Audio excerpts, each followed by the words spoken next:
Assalamualaikum warahmatullahi wabarakatuh. Saya Tengku Nuraini, mahasiswi Profesi Nurse Fakultas Keperawatan Universitas Sumatera Utara.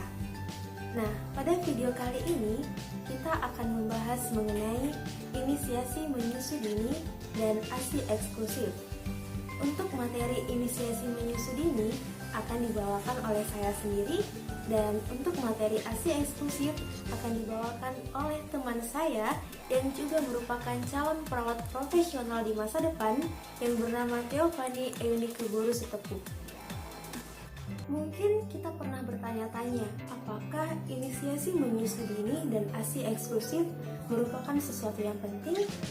Dan apa hubungannya antara inisiasi menyusu dini dengan ASI eksklusif? Lalu, bagaimana pula dampaknya terhadap ibu dan bayi?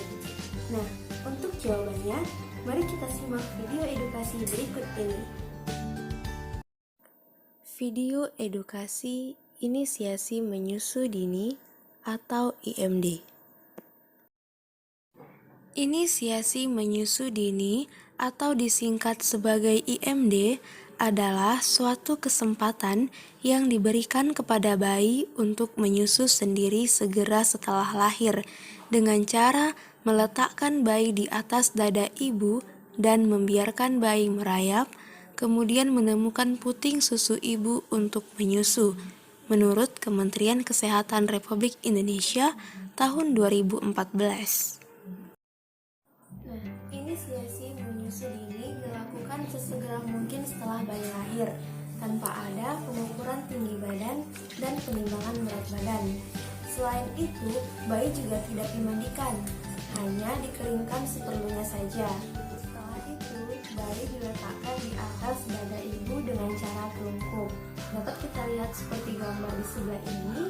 Nah, kemudian bayi juga dipasangkan selimut untuk menjaga kehangatan tubuh bayi. Perlahan-lahan, nanti si bayi akan merayap dan menemukan puting susu ibu. Dalam proses pencarian puting susu ibu, si bayi tidak boleh dibantu. Ia akan menemukan puting susu ibu dengan sendirinya. Nah, yang jadi pertanyaan, apa yang menyebabkan si bayi bisa mengarah ke puting susu tersebut? Nah, jawabannya karena bau atau aroma yang dikeluarkan oleh puting susu ibu mirip dengan bau zat yang dikeluarkan oleh cairan ketuban yang ada di dalam rahim. Nah, jadi karena aroma inilah yang menstimulasi si bayi untuk mengarah ke puting susu ibu.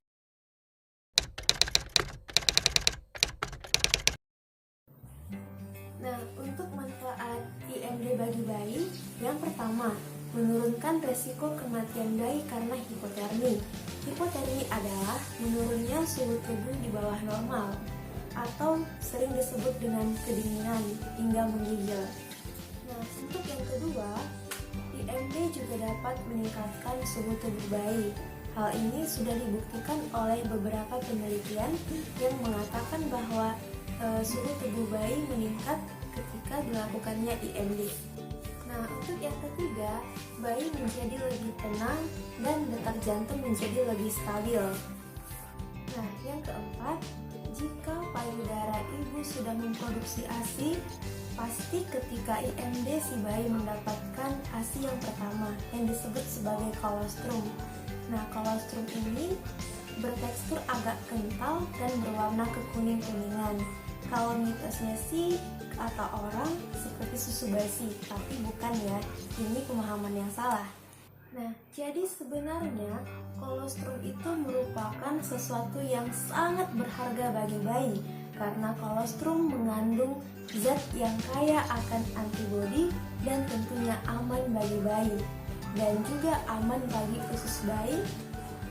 Karena seperti yang kita ketahui bahwasanya bayi yang baru lahir masih memiliki usus yang sangat muda dan belum siap untuk mengolah asupan makanan.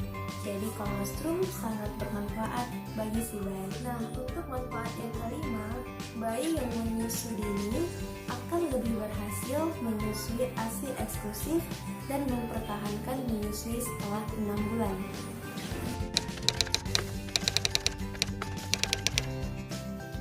Untuk manfaat IMD bagi dan proses menghisap bayi pada puting susu ibu merangsang keluarnya hormon oksitosin yang dapat membuat rahim berkontraksi dan membantu proses pengeluaran plasenta dan juga dapat mengurangi perdarahan. Nah, untuk manfaat yang kedua, IMD juga merangsang pengeluaran hormon yang lain, misalnya dopamin. Nah, ini tentunya dapat membuat si ibu menjadi lebih tenang, rileks, dan lebih kuat untuk menahan nyeri. Nah, jadi begitulah penjelasan mengenai inisiasi menyusui dini. Nah, bagi pasangan yang sedang merencanakan proses persalinan, sebaiknya juga sudah membicarakan dan merencanakan proses untuk melakukan inisiasi menyusui dasar atau IMD. Karena kita tahu proses IMD merupakan sesuatu yang sangat-sangat membutuhkan kesabaran, baik dari si ibu sebagai orang yang melakukan persalinan dan juga bagi si penolong persalinan. Nah, untuk materi yang kedua mengenai ASI eksklusif akan disampaikan oleh teman saya yang bernama Teofani Euni Sitepu.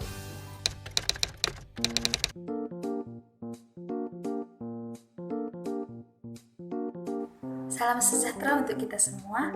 Perkenalkan, nama saya Teofani Euni Sitepu, mahasiswa Profesi Nurse, Fakultas Ilmu Keperawatan, Universitas Sumatera Utara. Di sini saya akan menyampaikan video edukasi tentang ASI eksklusif.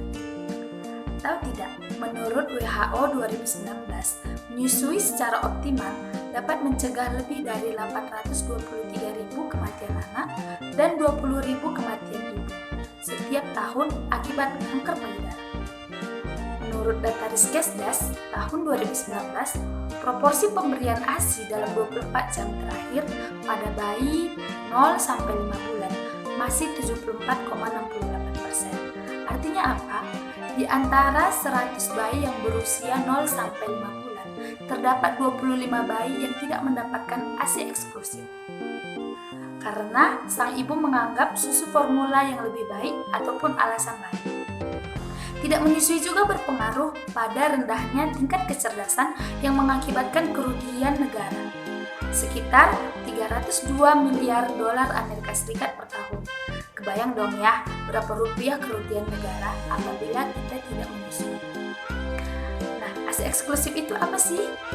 Nah, ASI eksklusif adalah pemberian ASI saja kepada bayi sejak usia 0-6 bulan tanpa penambahan makanan atau cairan apapun.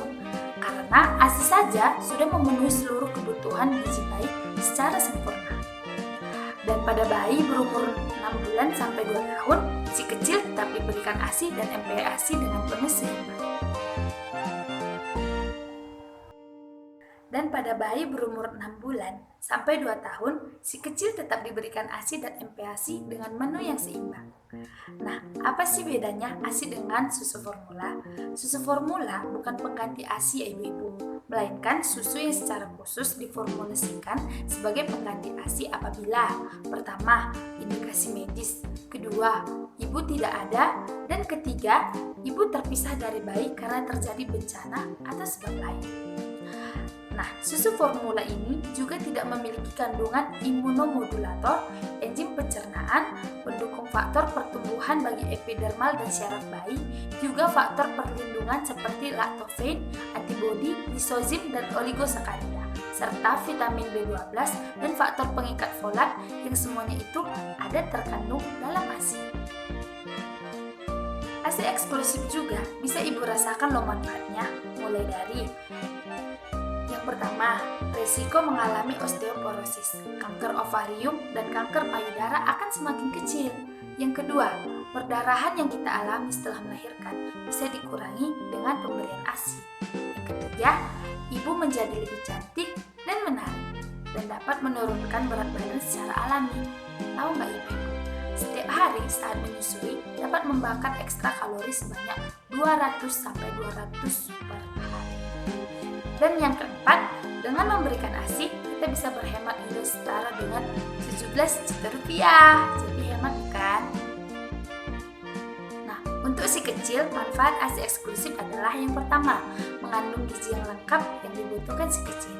Yang kedua, ASI mampu meningkatkan daya tahan tubuh si kecil agar tidak mudah sakit seperti diare, alergi, infeksi, dan lainnya. Yang ketiga juga bisa membantu pertumbuhan pusat otak si kecil sehingga si kecil menjadi cerdas. Yang keempat, ASI juga membantu perkembangan rahang dan merangsang pertumbuhan giginya melalui gerakan menghisap payudara ibu. Dan yang kelima, semakin rajin kita memberikan ASI, maka kedekatan emosional akan lebih terjalin antara ibu dengan si kecil.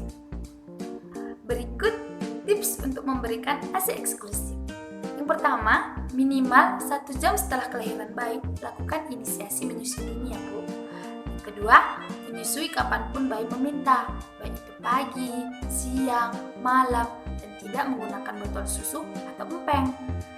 Yang ketiga, saat mengeluarkan ASI bisa dengan memompa maupun dipelah dengan tangan. Yang keempat, tahu tidak ibu-ibu?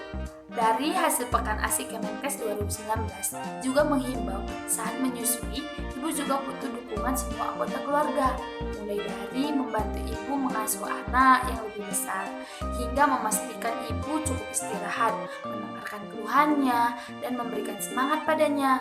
Kita semua anggota keluarga dapat berperan sebagai tim sukses menyusui.